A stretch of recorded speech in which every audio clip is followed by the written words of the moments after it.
Okay, all right, cool. So we're going to go ahead and get started. I know we got a couple of folks still trickling in. Good afternoon. My name is Ryan Maltese. I'm a project director in the Division of Student Success. I want to welcome you to our final session of the conference. We want to thank you for being a part of this inaugural affair. We really appreciate the dynamics that everyone here has brought to the table. We're excited about this final conversation. Before we get started in that, just a couple of housekeeping matters. A few folks have asked about shuttle service to the airport. And so what we actually have two shuttles, and so I just wanted to take a quick poll. I know some folks have brought their bags here. We will have a shuttle leaving directly from here to go to the airport. That'll be right at the close of the conference. But we've also had some questions from folks who may have left their luggage at the hotel. By show of hands, how many folks need to go back to the hotel before they go to the airport? Not me, but. Okay, so it looks like there's enough folks. Maybe what we can do is send you in a shuttle. And then how many folks need to take a shuttle directly to the airport? Okay, all right, so what we can do is we can split the shuttles. And we will send one up to the hotel, maybe give you a half hour or so to gather the rest of your belongings, get back on the shuttle and get to the airport, okay? And then the other ones we can, everyone should be able to fit by show of hands. Any questions regarding that? Okay, wonderful, thank you. Excuse me, all right. So today's last conversation is really a conversation of colleagues. Part of our SunTrust grant includes the creation of a national playbook, which can provide institutions in a variety of spaces, 2-year, 4-year, public-private, with insights into how best to deliver financial services to historically underserved students and innovative ways in which colleges and universities are making those deliveries. As part of this process, we have engaged institutional partners to work with us in crafting this playbook. 3 of them are here on stage. But there are many others sitting here in the auditorium. So today's discussion will begin with a brief overview of what some of our institutional partners are doing in the student financial services area, after which we will invite all of our attendees to join in the conversation as to what other innovative processes can and should be considered and how we can go about scaling these practices to colleges and universities across the nation. I'd like to introduce our panelists. From your left to right, did I get that right? Yeah, there we go. Yeah. We have Dr. Amy Hutton, Senior Data Analyst for the Division of Strategic Enrollment Management from Virginia Commonwealth University. We have Mr. Mark Vernon, Executive Director of Financial Aid from Virginia Commonwealth University. We have Dr. Karima Mansell, Associate Director for Student Financial Assistance at the University of Central Florida. We have Dr. Tiffany Mfume, Assistant Vice President for Student Success and Retention at Morgan State University. And then, of course, our host, Mr. James Blackburn, Associate Vice President for Student Financial Services here at Georgia State University. So I want to start the conversation off with, with our colleagues from Virginia Commonwealth University who have been doing data research on financial need and student success. And so what insights have you gained through your research, and how has that changed the way you approach the financial aid packaging process? You want me to start, or I'll start. So good afternoon, everyone. We're facing an uphill challenge on a couple of fronts. One, and I'm going to air some of our dirty laundry because it's helpful that you get some context behind this. We don't drop students if they carry balance through the semester. What we do is we slap a hold on them and a late fee, and then wind up sending them to collections after the fact. And so we're trying to figure out, as our colleagues at Georgia State are doing, but in a different kind of path, how do we get ahead of that? How do we be more proactive? And so with the help of Amy, we wanted to do some analyses of the unmet need gap and how that's influencing those students that go to collections. And so I'm going to let Amy talk a little bit about the study that we conducted recently, and then I'll follow behind with some practice that we've put into play to award funding to students that are closer to graduating to help with completion. It's basically a completion grant type of initiative. So basically where we started was we looked at 5 cohorts, the equivalent of about 20,000 students, over a period of 4 years, looking at 4-year graduation rate. And the goal was to look at how unmet need impacts graduation when controlling for a whole host of factors, including academic performance, race, ethnicity, a variety of demographic factors. But we didn't want to approach it from one particular vein. There's lots of different predictive analyses out there. And so we started with logistic regression, which is looking at one point in time and how that predicts an outcome. But that only might tell you how unmet need in one particular semester impacts that outcome versus looking at it longitudinally. And so then we moved on to latent growth analysis, which is one of the newer techniques, looking at, is there a trend or a slope? Does unmet need tend to increase over time? Does it decrease over time? Does it stay the same? And then finally moving into survival analysis, which is looking at where students are dropping out, where they're retaining, if they stop out and come back, ultimately in the end predicting whether or not they graduate. And the goal was to find, is there a particular threshold of unmet financial need where a student is more likely to drop out if they're above that threshold and less likely to drop out if they're below that threshold. And just to give you that was a very brief introduction to come to our conclusion, which was that if a student stays underneath an average of $7,500 per semester of unmet financial need, they're able to recover, retain, and ultimately graduate. But if they get above that $7,500 benchmark, then they are less likely, to the tune of 33%, they're less likely to graduate within that 4-year period. That said, Provost and said, I want to test this. I want to put some money towards those students that have unmet need. And so we are currently looking at freshman retention and senior graduation rates. Obviously, those are the key factors we're primarily judged on at times. So we are taking $200,000 and applying it to seniors who have unmet need between $2,000 and $5,000. Now, Amy said $7,500, but that's in total. So we want to try to keep them under the $7,500 unmet need gap so that they will graduate. And in conjunction with that, the freshman class, we're going to focus on those students that have a barrier from coming back in the fall because they have an outstanding balance due to the unmet need gap. We're going to step in and award them some additional funding to see how do these two populations play out. In conjunction, we also have several other programs, and I want to be cognizant of time, but we have a microgrant project that we run at VCU where we track students, juniors and seniors predominantly, that have an outstanding balance at the university of $2,500 or less. And we will step in and help pay a portion of that balance down to give them hope, to give them guidance, and that we care about them, and that we want them to graduate. And so with the kind of implementation of that program, we're seeing upwards of 80 to 86% students completing within 4 semesters of getting that aid. So through Amy's research, we're finding that it is working. Last but not least, we are one of the pilot schools in the APLU study where they're having us take a different approach. We at VCU have been paying off balances to try to prevent the collections activity that happens on the back end that ultimately digs a hole that the student can't get out of, which is counterproductive in our minds.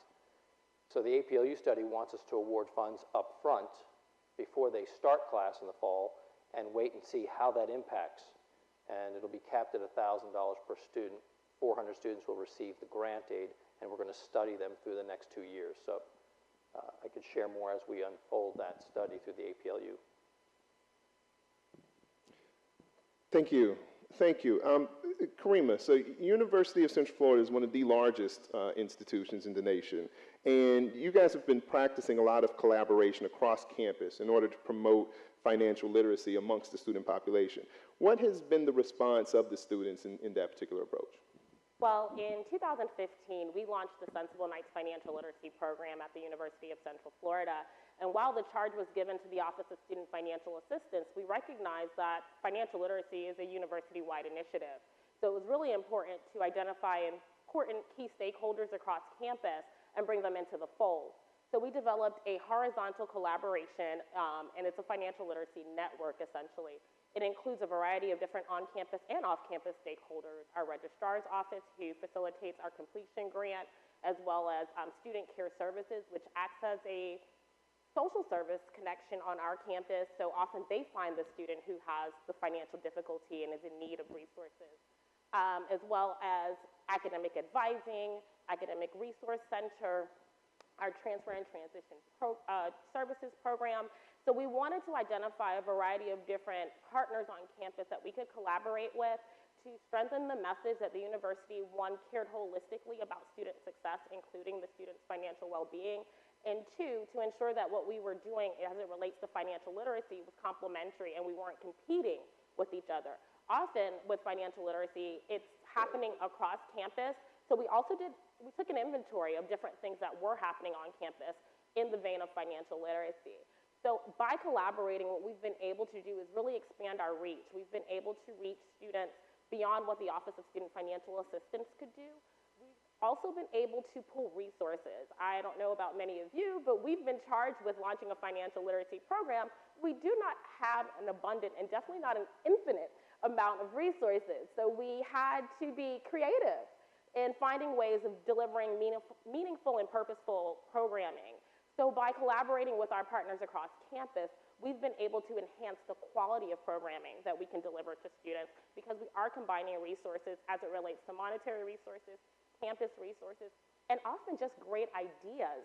Through the Financial Literacy Network, we have developed a variety of different unique and creative types of financial literacy programs.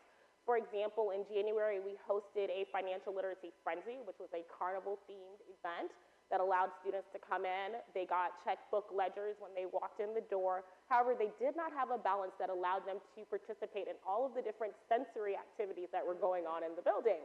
So they could participate in games, they could go to the photo booth, they could get a caricature, they could purchase popcorn or cotton candy. However, they could not do it all. So it was really a lesson in decision making and identifying needs and wants, as well as a lost skill of balancing a checkbook or writing in a ledger. So, but that was only made possible through the collaborative efforts of our office and another member of the financial literacy team. We also, through the Financial Literacy Network, was able to develop a #adulting series, which is a co-curricular series that we have on campus that doesn't only address financial literacy, it tries to address various aspects of assisting a student with being holistically well at the university, as well as beyond after graduation. So the adulting series covered a variety of topics. We did negotiating your salary, how credit may impact your employability. We did a student loan repayment session, and that was some of the financial literacy components. But we also did a session on a food demonstration, so students could learn how to effectively feed themselves and sustain themselves on a budget. There was also a session in where our counseling and psychological services department came in and spoke with students about developing a plan B. What happens when you don't get into grad school or you don't get into medical school? How do you self-care? How do you reinvent yourself? How do you revisit and recenter? So through that collaborative effort of the Financial Literacy Network, we were able to develop additional co-curricular programming that is actually beyond financial literacy and really enhancing the student experience at the university. Wow, that's amazing. Sounds kind of like the Financial Literacy Network is like the epitome of takes a village to raise a child with like complete wraparound services. And we also wanted to make sure that it was deliberately designed to be a horizontal connection, a horizontal collaboration. It's deliberately a network and not a committee. There is no chair. We all sit at the table as equals to discuss how we attack this common goal of ensuring that our students are holistically well. Thank you. Tiffany, you guys at Morgan State have also taken an innovative approach to kind of engaging students where they are in delivering financial literacy and financial services. And Tiffany's actually brought some examples, so if you could share some of those with us. Have the clip. I do. Thank you. We are at Morgan State University. We're the largest of 4 public, historically black colleges and universities in the state of Maryland. And we have, as all of us have, been looking at the financial wellness of our students as a direct predictor of retention, graduation, and success for a number of years. We too have looked at our unmet need. 60% for us is that kind of line at which they're safe if they can get to at least 60%. We have an extensive drop and reinstatement process for students. We do a lot with that. But I'm going to just give you a couple of quick examples of what we've been doing with our financial literacy program.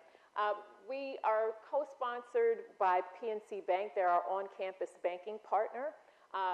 So we have a workbook from them that they sponsor every year. We also are trained by the FDIC Money Smart program. We have peer ambassadors who get FDIC Money Smart training. We have a financial literacy coordinator. Initially, that was funded through an AmeriCorps Vista grant, and now that's a position that evolved from a grant, a Vista volunteer, to a graduate student, and now it's a full-time position. We start with the annual kickoff symposium every September. We have about 450 students that participate in that. That's about roughly 40% of our freshman incoming cohort. We have partnerships with our sports teams, and that's a really interesting story. A few years back, maybe about 6 years ago, some of our coaches were concerned that the players could not afford to register for the freshman orientation program. And so, we cannot show our athletes any favoritism. So when asked, well, what do you do when other students can't afford to pay for orientation? They have mandatory participation in our financial literacy program.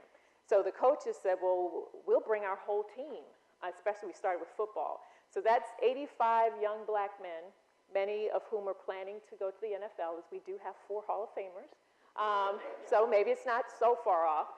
And we start off, by the way, with the statistic of how many NFL players file bankruptcy after their career. That always catches their attention. So then we expanded from football to basketball, now track, all of the sports teams.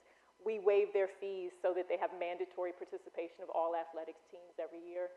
Then we also have open workshops. For any of you, how many of you have tried to get students to come to workshops just on a voluntary basis? Okay. How many of you have had more than 50 students on a voluntary basis? Okay, wow, that's impressive. Several. It's a big lift to try to get them there. So we have the first half of those workshops. We partner with, again, PNC and FDIC for that content. But then some of my former student workers who now work for me as professional staff came up with a gamification of the second half of the workshop. That's pretty fun. We use Jeopardy, Bingo, Family Feud. And because, especially for the athletic teams, these are very competitive students, they literally, they care to win. For Oreo cookies, cup of noodles, laundry detergent, we call them college survival kits, and they fight for those. Just briefly, this is our kickoff symposium. This is not the most recent one, but it's one that the money is very prominent in the design of how we get students there. We also, PNC gives free box lunches that students take with them, and they have to fill in our survey to get a box lunch. This is a copy of the front of our workbook that we have for PNC Bank. All students get that. This is one of our open workshops. This one was on credit, and we are usually, I know my presentation was cut significantly by Ryan. Just 1 or 2 slides. Yeah, just about 10 or 15. But we also use food. Some of our flyers have literal fried chicken on them. That's not the Whole 30 lifestyle, but Yeah, that got cut.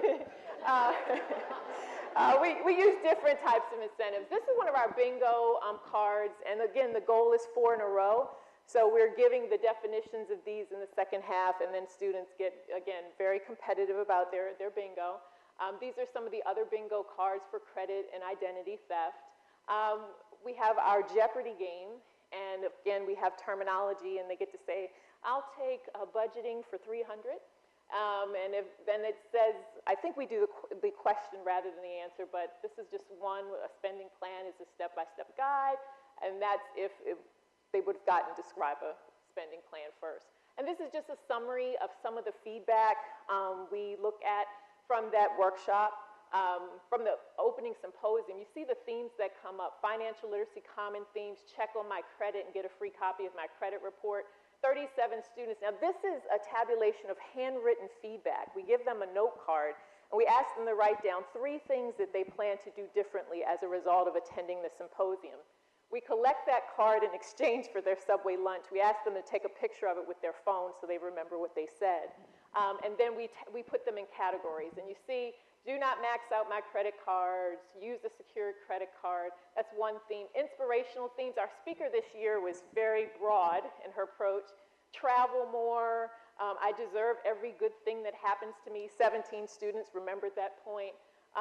Campus themes, put my phone down more often, get better grades, don't procrastinate, get a passport. So we look at the types of feedback that we get, and that helps us plan the workshops throughout the year. I think that's it. Thank you, Tiffany. And for Tiffany's benefit, Tiffany's entire slide deck will be available to everyone, along with the rest of the presentations via a link that we'll send out after the conference. Thank you. James, so James is fairly new in role, and one of the initial things that you did was you kind of looked at the non-value added steps to financial aid packaging, and you basically removed them. Can you talk a little bit about that and how that process unfolded? Sure. Where this starts is that we're on a customer service or a student experience journey here at Georgia State. And one of the things that we look at is what's the feedback students are giving us about our service delivery. And when we look at service, and I always say this, is we're not that interested in giving the Chick-fil-A brand of service. And if you're familiar with Chick-fil-A, it's a fast food restaurant that it's my pleasure. They're very friendly, and that's just part of what we do. I think that's like getting to work every day. You have to get to work to do your work. But I think when we look at this beyond this is that there are needs that the students have, and what we have to do is focus on those needs. And as a university, we have to be committed to solving those needs. And in doing that, we create processes and procedures and all kinds of things to be able to do that. But over time, those processes and procedures have evolved into something that is so complicated and so heavy that eventually it's going to collapse under its own weight. And what we found here at Georgia State is that sometimes the impediment to delivering the service is ourselves. We've overcomplicated the process. So what we did and what we continue to do is to take every one of our processes around financial aid. And we have all heard, when you say, why do you do that in financial aid? The answer is, exactly. So, and there's a process and there's a concept in process improvement called the 5 whys. You ask why 5 times and you find that you don't get any further with the answer. It normally stops with, we've always done it this way. Well, why? Well, so-and-so put this in place. Why? And you can't really find a regulation or a logical reason why it was there. Someone thought it was a good idea at the time, so they put it in. And what we look at is when we build these process maps, what we do is every stage of the process, every interaction, and Jason was pointing this out with regards to mapping the behaviors, we label each process or each interaction as either value add, which means that the student is willing to pay for that service. Non-value add, they're not interested in paying for that service, or what we call regulatory non-value add, which is we have to do it because there's a law that says we have to do it. And when you look at that, the goal is to take everything that is a non-value add and throw it away. That way, what you only have in the process are things the student is willing to do, that they're willing to pay for, that they are willing to get from the university. And what you do is you simplify the process. And so by doing that, what we're able to do is to simplify our processes, which allow us to deliver the service that we promise, and we don't cause students to go through extra phases. And when we look at a typical journey from an organization in this process, we all like to talk about, and we've talked a lot about software and technology and optimization, But there is a process that you must go through in any type of process improvement, and that is stabilize, simplify, and optimize. You have to have stable business processes, organizational processes first. And then once you get those stable processes, you simplify them. And then once you simplify them, now you can optimize them. Now you can add the technology. You can add those things that is going to make it even easier to move forward. But I think that's been our biggest aha moment here at Georgia State, especially in the near past, is really looking at these processes, taking the non-value add and just throwing it away, and rebuilding and redesigning the process to make it easier for students to access financial aid and to continue their enrollment in the university. Thank you, James. Simplification for optimization. I think we could all agree that, that's a good thing. What we want to do now, and as I mentioned earlier, we are here to basically discuss amongst colleagues innovative ways in which we deliver these services in hopes of creating this national playbook, as I mentioned. And so what we want to do is we want to engage you as participants in this conference in comments, questions you may have, other thoughts. I'll ask our guys in the tech booth, and maybe we can bring the lights up a little bit in the auditorium so that we can actually see each other, not let it be so dark in here, and then have a genuine conversation amongst each other on what are some other things that are being done either on your campuses or insights that you have as a result of the things we've discussed over the last 24 hours. And don't be shy. Yes, Tiffany. I didn't mention that we found out we've changed the format of our kickoff symposium for our financial literacy program considerably from having a speaker that used to come from the FDIC and give us so much information. I mean, it was a very detailed PowerPoint about, websites to go to and data. It was almost overwhelmingly too much detail for students to engage with. And the speaker that was featured on our slides, Dr. DeForest Soares, is actually a mega church pastor. CNN profiled, I don't know whether you remember, they did the series Black in America, and they profiled, he was the Money documentary. I'd seen him there, where his whole church of however many thousands of members all had a goal to be debt-free. And he's written several books, and he has a college tour and his own sponsorship. But his approach is much more of an emotional response he gets from the students, like the pastor that he is. And they're so much more engaged. It's a lot less detail about credit and scores, but we figured out, let's use our largest audience just to appeal to the heart and soul of our students to say, I can do better. Like, man, I don't want to be, like they leave there, it's like you want to do an altar call when he's finished, like, yes, Lord, me, I don't want to be bankrupt. And we use that, and then we tell them they can come to our workshops to get the detail and all like that. But we found that it's a better use of our time. We've gotten much more dynamic feedback since he's been coming to get, like I said, more of a visceral response from students as opposed to the detail initially. That's just one thing we've kind of figured out as we've tweaked our program. Tiffany just said, I think it's really important to understand your target audience and your demographic at your institution. At UCF, 2 years in a row now, we've actually brought a financial literacy comedian. And it's been very well received by our student body. They love it. They're learning, but it's planting the seed for behavioral change.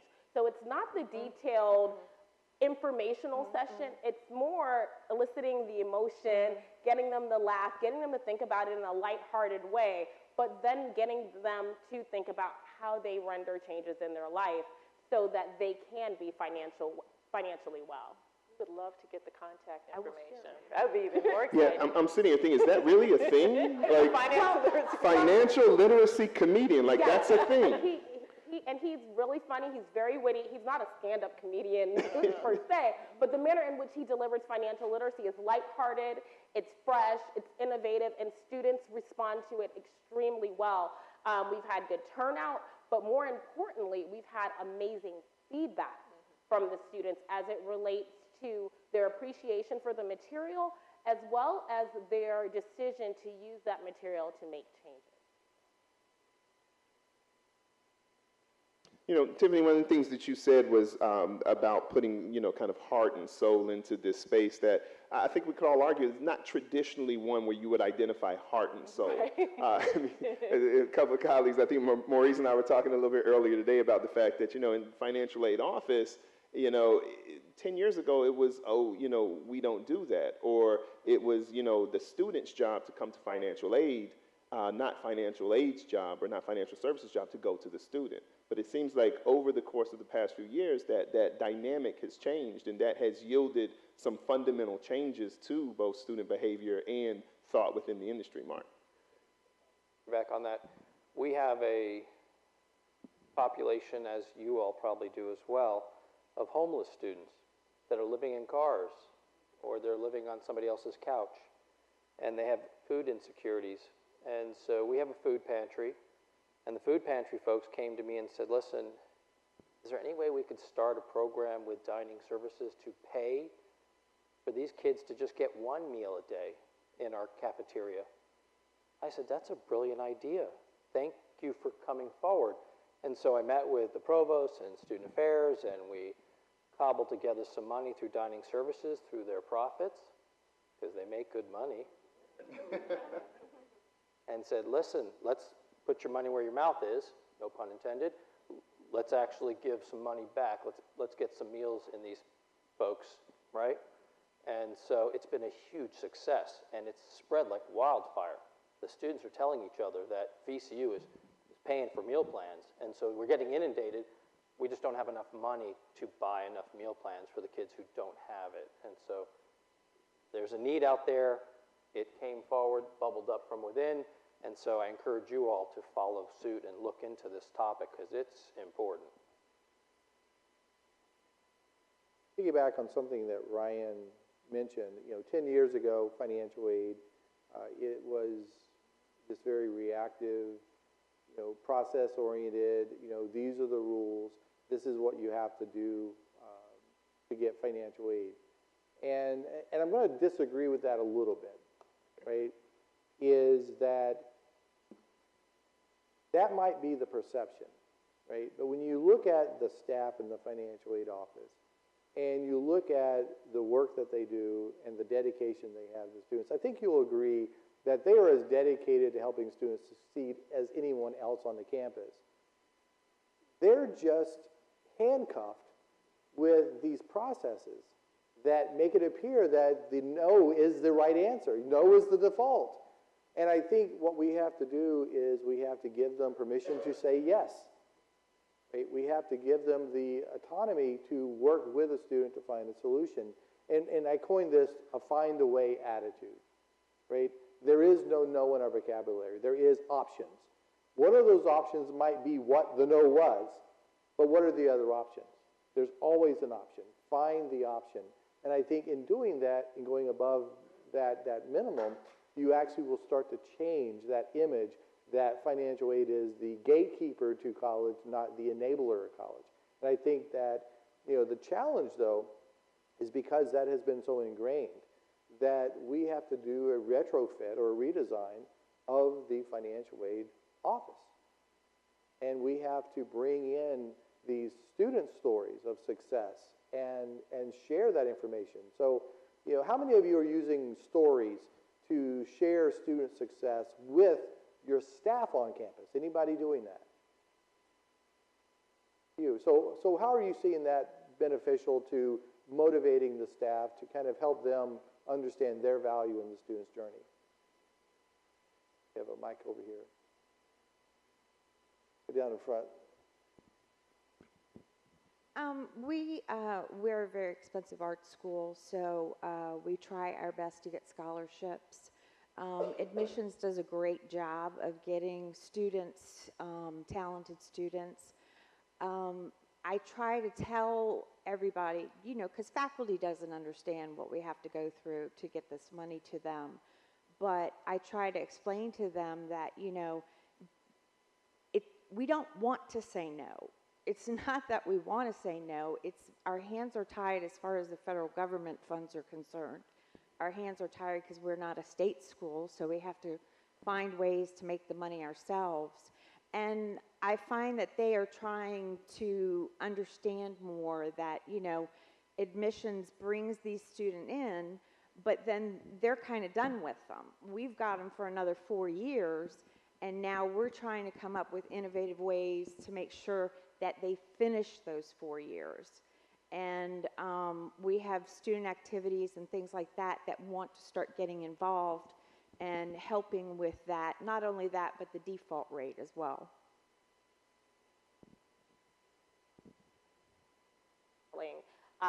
One of our partners with the Financial Literacy Network is our on-campus banking partner that is a credit union. And for the first time this spring, we were able to offer 5 $2,500 scholarships to students who had participated in financial literacy events on campus.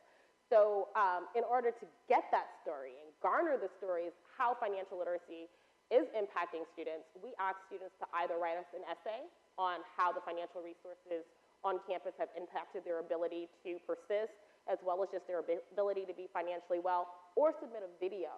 So we're giving them the opportunity to tell their story and get it that way. And it was really great because we actually saw a huge spike in the number of completed online tutorials as a result of the scholarship dollars, because students aren't required to do it, so we have to incentivize them in some way.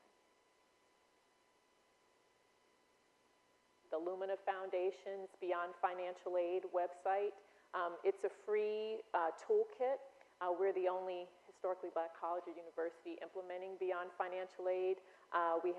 It has a self-assessment inventory, and I suggest every campus go through and take a look at it. As you said, the financial aid counselors are doing the best within the confines that they have with federal regulations and so forth, but it challenges the entire university to think about how you're addressing those things that go beyond the financial aid office, thus the name, Beyond Financial Aid, food pantry. How does a student get a tire changed? Do you have childcare? There's a whole checklist, and you actually grade yourself. It's like grading the university, and it's really detailed. We have a big committee. Maybe there are about 30 of us who've been working on this since Dr. Rennick came to our campus in 2016 to launch our 50 by 25 campaign. That's our campaign to improve our graduation rate to 50% by the year 2025. We've had a 10-point gain. We consider ourselves, we want to be like mini Georgia State. That's our aspirational model. But one of our 3 focus areas is the Lumina's Beyond Financial Aid. And we're building a website to when students are sleeping in their cars, when they need childcare, where do they go? Many of us have had students come to your office with a very personal story, and you're thinking, wow, who do I call about this? Is there someone on campus? Well, we've done like a scavenger hunt, not just on our campus, but what are our state resources? What about the city of Baltimore? What about our neighborhood associations? What about our fraternities and sororities? And we found out many things were going on our campus. You can get your taxes done for free through our accounting department. We have a career closet. We do have a budding food pantry. But we need to kind of all come together, and that's what the toolkit does by the Lumina Foundation, and put it all in one place. And it's a great resource. I would really recommend you take a look at it. We had a question in the back, or comment. Former faculty member, I'm fully aware of the role that faculty play regarding retention. And I know that admissions does a phenomenal job, and this conference has been on student success, financial literacy, but ultimately retention to get them to graduate and to complete. So what role does faculty play and in your schools in ensuring that once students are in, once students have the resources, they work together with student services and with the other areas to make sure that they complete? Is there any sort of intervention or communication or partnership amongst both silos to make sure that once they're in and once we give them all the resources, we get them to the finish line and for them to actually walk across the stage and graduate? Curious to know. We have just announced a faculty incentive plan for retention and graduation, supported by our president, who recently accepted a position on the board of the Lumina Foundation. And he's donating back his board allocation or whatever to an incentive plan for faculty and departments, so that and it's pretty sophisticated. It looks like a pyramid scheme of a type. For every, because we have our faculty through EAB and all of these, we do a check-in meeting every semester all about our 50 by 25 campaign, and departments are doing great things. We have them coming up with their own programs 4 years out of here. The ASAP program, everybody's doing all this great, coming up with these great programs based on the data that they're getting through predictive analytics. Now we're saying if you improve your graduation rate, you know, we have a baseline data snapshot, and for every student and every percentage point for the department, the faculty get this much back for professional development and conferences. And even if you don't make your target, if you just improve, and it's a pretty complex plan. What's the maximum, Dr. Turner, a department can get? $5,000 per year per department would be available if you just show these improvements. But again, trying to include our faculty in how we incentivize all the work that they're doing. Last year we won the Hobson's, that's the parent company for Starfish, Education Advances Advisement Award. And we gave that back, it was $2,500, as five $500 faculty awards, unrestricted, just a check with your name on it, for our top 5 early alert Starfish users, who gave out the most kudos, who took the most attendance, who saw the most advisees and kept their notes. And that went a long way to let faculty know we can't do it without faculty. You spend the most time with the students.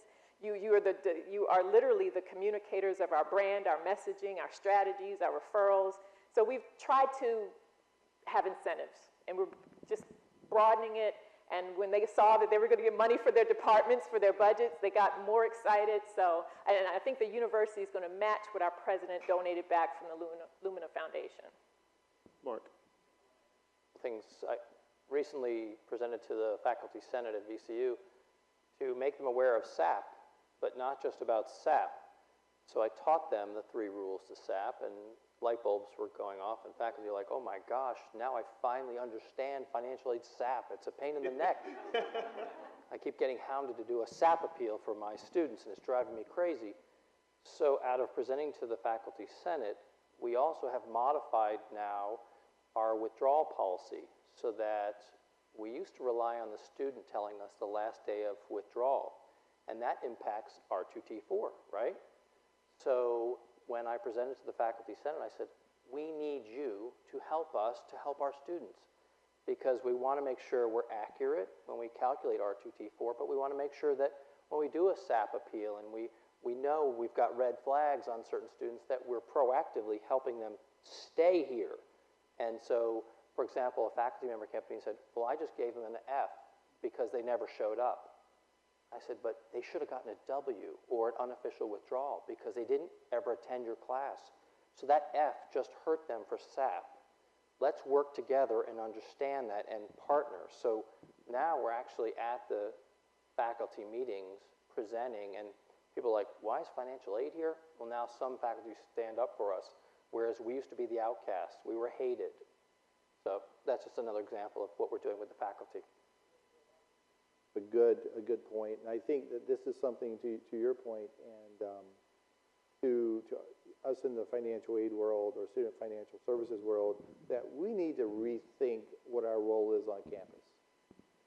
Too often, directors of financial aid evolve up through the ranks, so they go from a financial aid counselor up through assistant director to director and so forth, and they never leave that world of processing behind. They never leave that world of financial behind. And they want to protect the financial aid integrity by not sharing any of the financial aid rules with anybody else other than financial aid. And what happens is that's really short-sighted in many ways, because what happens is we sit in our offices and we complain because no one wants to be involved to help us, but we haven't done anything outside of our 4 walls to help ourselves. And I think sharing SAP with, here's what SAP is.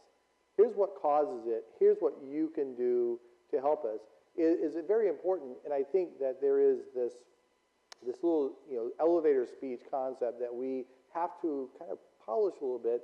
Is here's what we're doing. Here's why it's important to the university. Here's why it's important to the students. And here's what you can do to help us. And when people understand what they can do to help us, they're willing to help us. But we have to ask. And we have to come out of our little cocoons of protectionism and say, it's okay for you to talk about financial aid. It's my job to make sure what you say is accurate, right? So you have to evangelize on campus. Here's a great opportunity for students. We have to protect it, which means we have to say the right things, but we have to say something. And I think what you're talking about is important. I think, Tiffany, the 50 by 25, I think is extremely important as well, because what I also find is that you don't achieve a goal unless you set a goal, right? And a lot of times we'll set out to improve something. We'll say, what are you trying to do? I'm going to improve the number of FAFSAs. How many are you going to get? Oh, I don't know. Well, why not? I mean, if you know you want 85% by a certain date, then the questions you ask are, how do I get there? But if you just say, I want to improve it, then is 1% good? 10% good? You got to have a target. And when that target occurs, then you start asking the right questions.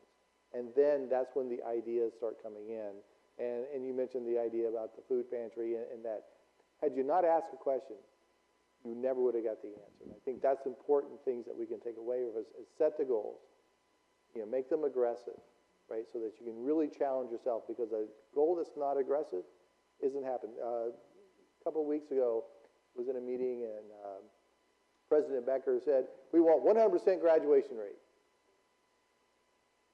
Why is everybody's eyes wide open?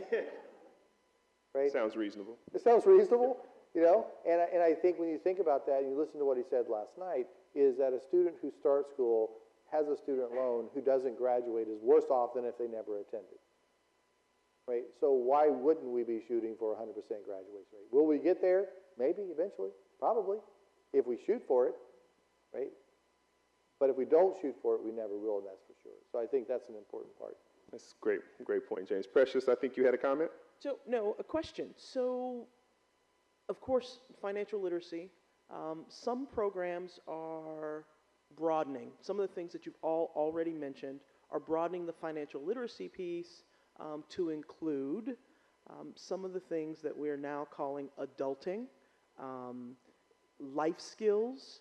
And so for the 4 universities represented, can you add some of the things that have either you realized that your students didn't know, so you had to come up with the financial literacy piece, and by the way, you learned they don't know how to communicate, they don't know how to rent an apartment, they don't. So what are some of the adulting skills for all 4 of you that have been byproducts that you now realize either you or someone else on campus needs to teach your students? If I could start, we collaborated with career services and academic advising because we found that, and you may all have the same scenarios, our students are not doing internships until their junior or senior years. That's too late. They need to be thinking about career when they're freshmen. That influences the academic discipline that they major in and matriculate, right? The degree is what's going to ultimately get them a job, hopefully. So we're now trying to start the conversation up front. When they enter our university, what are your career goals? Have you built a resume?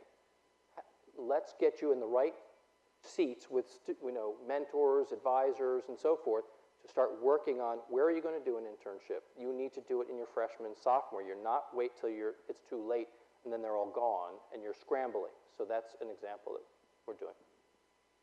We have also partnered with Career Services. Our adulting group is a subset of our financial literacy network. It includes Career Services, our TRIO programs on campus, first-year experience, as well as the Office of Student Involvement. And the Office of Student Involvement is really an important piece because they get the students connected.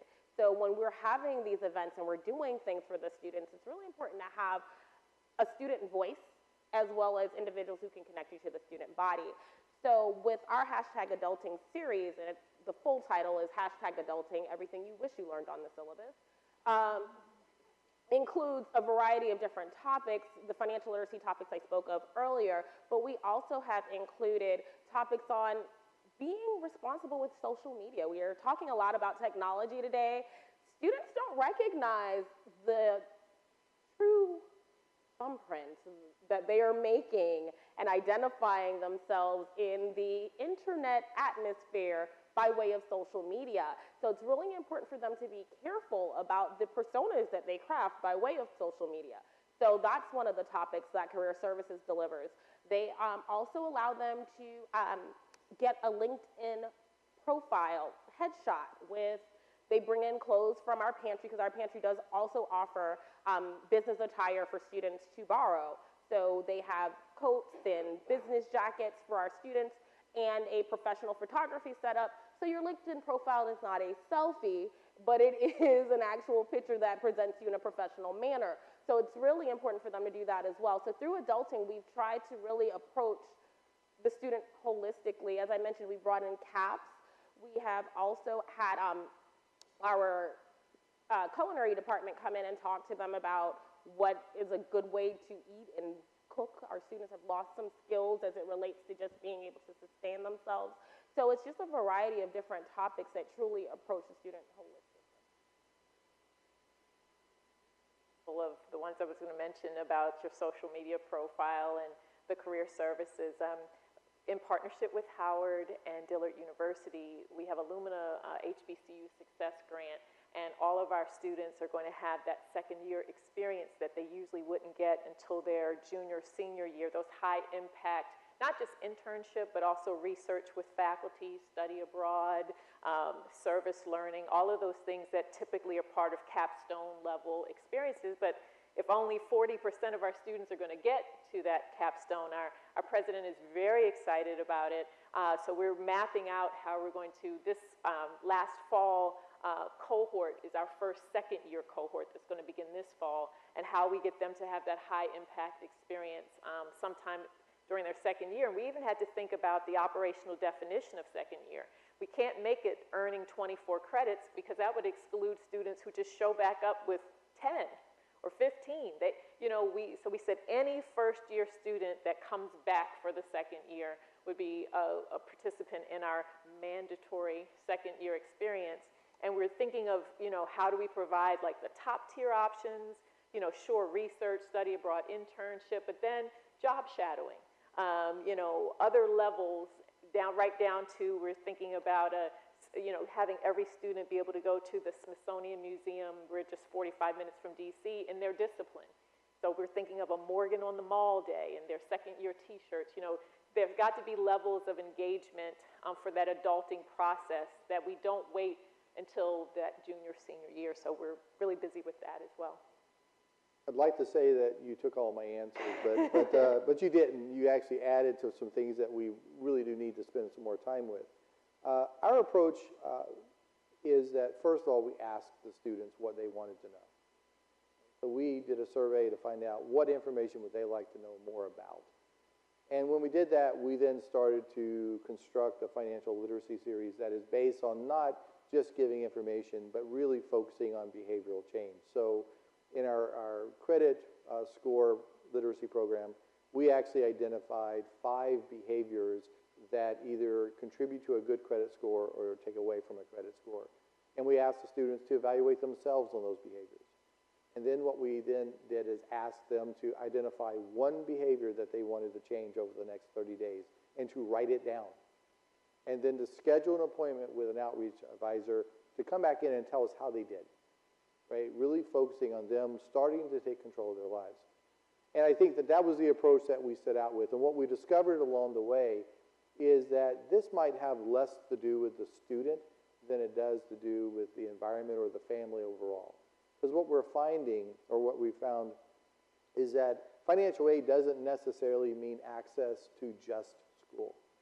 It means access to supporting the family and the extended family. And even to a point where some of the challenges that students are facing is not where their next dollar comes from, but where their next dollar goes. And we even found to a point that the drain on a student's income while in school to the family, and I'm not talking about their children, but I'm talking about their parents and their siblings, is actually contributing to their lack of financial confidence and health. And something as simple as saying that get your own bank account. And you take control of your money. And you give your money where you want it to go, but you make the decisions, is some of the best advice that we can give right now to help some of our students move forward. And that doesn't require a lot of training in financial literacy. That's some basic logical life skills of saying, this is how you're going to succeed in society, and this is what you need to do differently. And they can do what they want to do, but that family unit, if we think we're educating just the student, we're wrong. We're educating families.